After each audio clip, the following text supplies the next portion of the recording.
gumawa kami ng programa, ang bawat barangay makinabang dahil ang gagawin nga namin ay bibigyan natin ng 200,000 pesos ang kada barangay sa buong Pilipinas.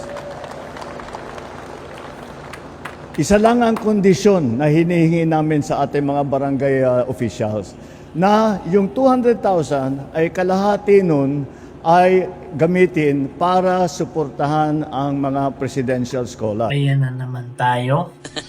Diyan na naman magsisimula yung korupsyon. Alam na namin yan, Bong. Bong, huwag mo ituloy yan, Bong. Alam na namin yung plano mo. Nag-aaksaya ka lang ng pera ng bayan. Kada barangay, 200,000 bibigay.